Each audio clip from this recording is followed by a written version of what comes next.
Hi, this is Ed Hannan at the 2012 SMPS Build Business Conference here in San Francisco, California. I'm here today with Craig Galati, the president of LGA Incorporated out of Las Vegas, Nevada.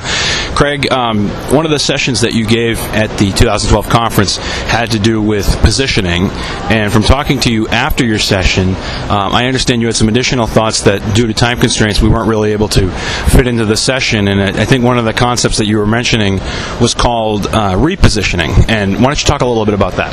Thanks, Ed. Yeah, as you're right, the session was so compressed, we could have talked for a day on position. One of the things that I thought was kind of interesting, at least from my perspective, is that since 2007, 2008, the world is really different compared to then to now. And really every firm is different. And the question is the position that you had or you wanted going into this recession, do you hold it anymore? Do you want to hold it anymore? And so maybe the concept of repositioning is something that's kind of important. And I originally was thinking that I might talk a little bit about how you might do that. And I think the first thing that you might have to do is kind of reset your mindset to what's relevant today versus what was relevant back in 2006, 2005. I know from my firm, we were so busy back in those days that it didn't matter exactly what position we held. We always had a significant part of work.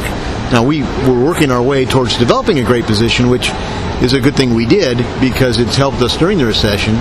But even now, I'm really thinking about this concept of repositioning the firm because of all the change. It sounds like, some of the drivers in your case were the economy and some other factors within your firm. But would you say, or would you agree with the idea that maybe all firms should do this as part of either a strategic planning exercise or just sort of a course correction due to internal and external changes, whether it's the economy, ownership transition, leadership transition, every 5 to 10 years, independent of all these other things? Yeah, I agree. I think it's a good idea. I think we should be doing a kind of a strategic set and focus every 10 years at a minimum.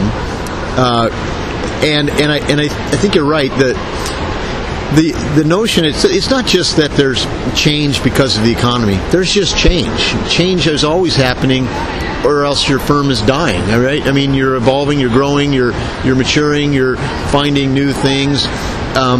You don't know, you didn't know then what you know now, and so it's always a good idea to rethink it. And the question is how formal do you do it, and how much does it inform strategy, and can it inform strategy enough for another 10 years? That's the question. With so much uncertainty in the world right now, maybe 5 years is a better horizon, because at least we can think about 5 years ago, when trying to think about 10 years ago is pretty hard. So much has changed in 10 years that we couldn't possibly predict or even understand what would be in the next 10. Would you do it as part of the strategic planning process, or is it a separate thing that sort of works independent of that? Well, I think you can do it either way. I would say you try to couple it to a strategic plan with real actionable items, and that way you'll actually work on it. But I could see in maybe a big firm that a position that would have a marketing department per se, they might want to just think about positioning only, and then maybe it does inform the larger firm. It certainly affects the larger firm's strategy. So maybe it's a precursor to setting a strategy for the firm. But you never know what other things, I really truly believe that all systems within a firm have to be in sync. So they'll correct themselves if you don't correct them. So I try to bring them all together if I could. Yeah, I would have to think that you either include everyone as part of a discussion and or teaming type thing within the firm, or you risk the marginalization by sort of default of a department or a group of individuals, whether it's architects, whether it's marketing, whether it's project managers or whomever. Yeah, no, you're right. Your strategy is only as good as the people that can implement it, right? I mean, how many great strategies have you ever heard of that didn't get implemented? And how many poor strategies have you seen implemented flawlessly? So you got to make that connection to great strategy and connect it to the people that can actually, on the ground, get it done. And it's funny because I've heard anecdotally one of the things that different management consulting firms enjoy doing is they love doing strategic planning, because they go in, they work with the firm, they give them they agree on a strategic plan, and then they walk out the door, and it's up to the firm to do either do it or not do it. But they know 5 years from now, if it's not working, they're going to get a call back. Well, yeah, that's that is maybe one of the things about a management consultant that they probably have to deal with all the time. I think though there's some inherent pride though in the ability to see a firm actually implement a plan, and I hope that they work a lot on that too. So it's and the question is we can talk about position and start putting things in motion, and I think you should, but recognize that you can move that plan as you see fit. It's not marching to the cliff. If you see that cliff coming up, you can actually move away from it to something else. And whatever we do in these times has to be nimble. Right. And I'm glad you said that, because one of the things that's always been preached is that a strategic plan, or in this case a position, has to be a living, breathing thing. It can't be something you do once, you set it, and you forget it, because things change, people change, conditions change, and if you don't touch it, it becomes outdated the second you stop.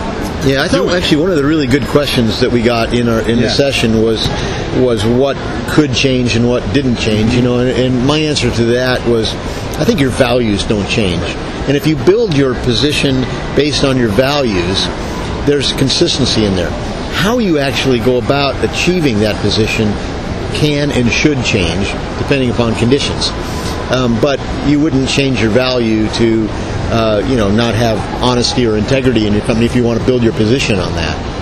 So just to play off that, the position has to evolve from your core values, and your core values shouldn't change if the people don't change at the top of the firm. Right. Well, throughout the firm, I think a values exercise shouldn't just be at the top level. It really should get permeated as far and as deep into the organization as you can. Now, I recognize in a larger firm it's harder to do that, but I think there are mechanisms, and I think there are ways to break it down into smaller groups that then feed a larger group. Excellent. Are there any other thoughts on the topic that you'd like to share with the listeners? Well, I just think don't be afraid of it. You have a position. You're always going to have a position, and if you want it to be the position you want, you have to take action. Well said. Thanks for your time, Craig. Thank you.